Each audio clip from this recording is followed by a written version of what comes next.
নমস্কার, Bengal Times নাওয়ের পর্দায় আপনাদের সবাইকে স্বাগত। আজ আমরা রয়েছি বিশ্ববিখ্যাত শ্রীধাম মায়াপুরে, যেখানে ইসকনের ঐতিহ্যবাহী রথযাত্রা 2026কে ঘিরে ইতিমধ্যেই তৈরি হয়েছে ভক্তিময় পরিবেশ। এখনও রথযাত্রা শুরু হয়নি, তবে সকাল থেকেই মন্দির প্রাঙ্গণে ভক্তদের উপচে পড়া ভিড়।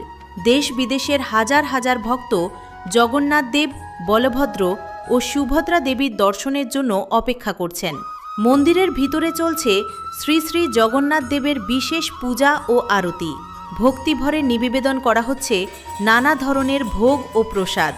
ধূপ, প্রদীপ, শঙ্খধ্বনি এবং বৈদিক মন্ত্রোচ্চারণে চারদিকে এক অপূর্ব আধ্যাত্মিক পরিবেশের সৃষ্টি হয়েছে। অন্যদিকে মন্দির চত্বর জুড়ে চলছে নিরবচ্ছিন্ন হরিনাম সংকীর্তন।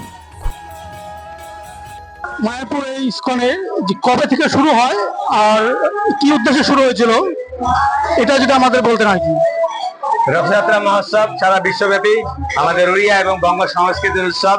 তো সেই হিসাবে আমাদের রাজাপুর মায়াপুরের রথ বিগত 25 বছর পূর্বে 25 বছর ধরে এই রথের চলছে। 25 বছরের অধিক সময় থেকে প্রথমে ছোট আকারে হতো মায়াপুরে, তারপর রাজাপুর থেকে মায়াপুর দীর্ঘ 5 কিলোমিটার পথ এই জগন্নাথ, বলদেব, সুভদ্রা রথে আরোহণ করে চলে যান। ওইখানে জগন্নাথ দেব নন্দীঘোষে চড়েন, বলদেব তালধ্বজে আর সুভদ্রা পদ্মধ্বজে করে এখানে যান। এবং আজকে আপনারা দেখতে পাচ্ছেন সকাল থেকে উৎসবের একদম আবহাওয়া তুঙ্গে। এখন পহেন্ডি, একটু পরে এখন ভোগ লাগবে ঠাকুরের, এরপর পহেন্ডি হবে। তো হাজার হাজার লোক সমাগমের উৎসব হয়। ঠাকুর 56 ভোগ গ্রহণ করেন এখানে, নানা রকম অন্ন ব্যঞ্জন, খাজা, গজা, মগজ নাড়ু, তার সাথে মালপোয়া, এই সমস্ত ভোগ আদি গ্রহণ করে মাসির বাড়িতে যাবেন।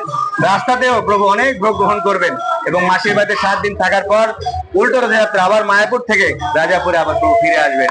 তো এই জগদীশ গাঙ্গুলি, যিনি এই জগন্নাথের প্রকাশের মূল কারণ, 500 বছর আগে জগদীশ গাঙ্গুলি উনি পুরীতে যেতেন, কিন্তু উনার অসুস্থতার কারণে যেতে পারেননি। জগন্নাথ স্বপ্নে বলে যে আমি তোর কাছে আসবো, গঙ্গাতে তীব্র কাঠস্বরূপ ভেসে আসেন। সেই থেকে মূর্তি নির্মাণ করা হয় এক কুষ্ঠরোগগ্রস্ত ব্যক্তি। তারপরে অনেক কাল অতিবাহিত হয়েছিল, মাঝখানে জগন্নাথের অন্তর্ধান হয়। 60 বছর আগে ফটিক চট্টোপাধ্যায়ের কাছে পুনরায় প্রকাশিত হন। ওনার কোনো পুত্র সন্তান ছিল না, তাই মেয়েদের বিয়ে হয়ে যাওয়ার পর 1979 সালে ইসকনকে এই মন্দিরের সেবা দান করেন। তারপর থেকে ছোট আকারে রথযাত্রা মায়াপুরে হতো, কিন্তু মোটামুটি বিগত 25 বছর ধরে এইরকম মহা ধুমধামে বড় আকারে রথযাত্রা, রাজাপুর মায়াপুর রথযাত্রা উৎসব অনুষ্ঠিত হচ্ছে। আপনারা দেখতে পাচ্ছেন লক্ষ লক্ষ লোক সমাগম, এবং একটু পরেই প্রভু রথে আরোহণ করবেন। তো সবাইকে অনেক অনেক ধন্যবাদ আপনাদের। অসংখ্য ধন্যবাদ প্রভুকে। আমাদের এই রথযাত্রা উপলক্ষে যে অনুষ্ঠান, সেই অনুষ্ঠান কিভাবে শুরু হয়েছিল এবং কিভাবে এটা সমাপ্তি ঘটে সেটাও আমাদের প্রভু বলেছেন। এখন আমরা অসংখ্য ধন্যবাদ প্রভুকে। জয় জগন্নাথ, জয় জগন্নাথ, জয়। খোল, করতাল ও মৃদঙ্গের তালে তালে ভক্ততারা নৃত্য ও কীর্তনে মেতে উঠেছেন। ছোট থেকে বড়, নারী পুরুষ সকলে কৃষ্ণ নামে ভক্তির আনন্দে অংশ নিচ্ছেন।